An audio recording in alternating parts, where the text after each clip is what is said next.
जय माता रानी। दोस्तों कैसे हैं आप सब। माँ भगवती दुर्गा की अपार कृपा आप पर सदा सर्वदा बनी रहे। दोस्तों आज मैं आपको बताने जा रही हूँ कि माघ स्नान 2023 में कब से कब तक होगा, स्नान कितने बजे तक करें, क्या स्नान के साथ व्रत जरूरी है, दान कब और कैसे करें, दीपदान कब और कहाँ करें, स्नान दान दीपदान और व्रत के सभी जरूरी नियम, माघ महीने में क्या काम नहीं करें, यह सब जानने के लिए वीडियो को लास्ट तक जरूर देखें। माघ महीने में भगवान विष्णु, सूर्य देव और माता गंगा की पूजा आराधना करने का विशेष महत्व होता है। माघ महीने में प्रयाग, हरिद्वार, काशी, वाराणसी, नासिक, उज्जैन जैसे अन्य पवित्र स्थानों पर गंगा स्नान और दान करने का विशेष महत्व है। हिंदू धर्म में माघ का महीना बेहद ही शुभ माना जाता है। हिंदू धर्म के अनुसार माघ के महीने में स्नान, दान, पुण्य और आराधना करने का विशेष फल की प्राप्ति होती है। पंचांग के अनुसार माघ महीने का आरंभ हर वर्ष पौष पूर्णिमा से शुरू होकर माघ पूर्णिमा तक चलता है।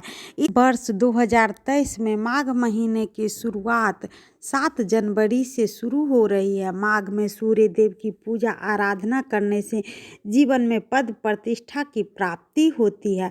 माघ महीने में भगवान विष्णु, सूर्य देव और माता गंगा की पूजा आराधना करने से विशेष फल की प्राप्ति होती है। माघ महीने में प्रयाग, हरिद्वार, काशी, वाराणसी, उज्जैन जैसे अन्य पवित्र स्थानों पर गंगा स्नान करने का विशेष महत्व है।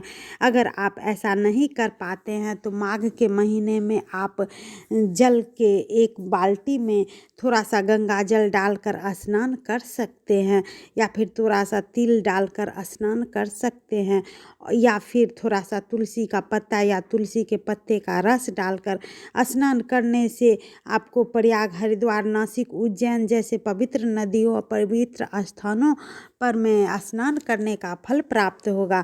माघ महीने का विशेष महत्व होता है। इस महीने में सूर्य भगवान की उपासना करने से हर तरह की मनोकामना अवश्य पूरी होती है। माघ माह में सूर्य देव धनु राशि की अपनी यात्रा को विराम देते हैं और अपने पुत्र यानी शनि की राशि मकर में प्रवेश करते हैं।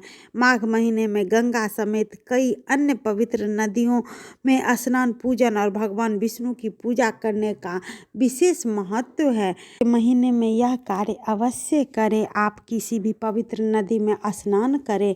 अगर नहीं हो पाए तो पूरे महीने में एक बार भी किसी भी पवित्र नदी में स्नान अवश्य करें और गीता या फिर रामायण का पाठ अवश्य करना चाहिए पूरे महीने।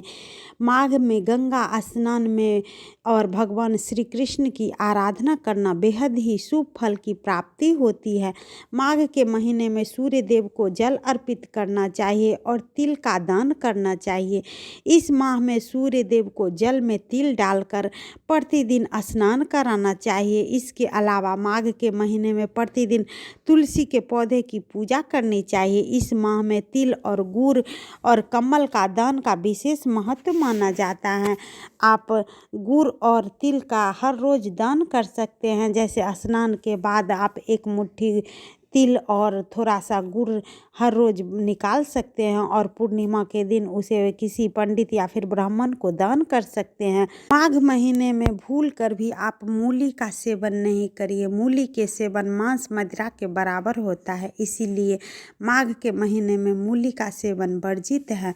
और माघ स्नान कब से कब तक करना है यह मैं आपको बता दूं। माघ मास का स्नान 6 जनवरी से प्रारंभ होता है पूर्णिमा तिथि से, और 5 फरवरी तक यह चलेगा। इसीलिए 6 जनवरी से लेकर के 5 फरवरी तक माघ का स्नान करिए। प्रश्न उठता है कि माघ का स्नान कब करें। सूर्य उदय से 1 घंटा पहले आप माघ महीने का स्नान कर लीजिए। उनके बाद थोड़ा सा तिल, एक मुट्ठी तिल और थोड़ा सा गुड़ अपने हाथ से निकाल करके उसके बाद पूजा पाठ करिए। वह तिल दान हुआ। आप चाहे तो कुछ पैसे भी निकाल सकते हैं, कुछ फल सब्जियां भी छू करके निकाल सकते हैं और पूर्णिमा के दिन उसे दान कर सकते हैं। माघ महीने में दीपदान अवश्य करें। हो सके तो आपको जितना मन हो उतना दीपदान कर सकते हैं, लेकिन अगर चाहे तो आप एक दीपदान आपके घर के बगल में कोई भी शिव मंदिर है या फिर कोई भी पीपल का वृक्ष है या फिर कोई आंवले का वृक्ष है या फिर तुलसी के वृक्ष के नीचे आप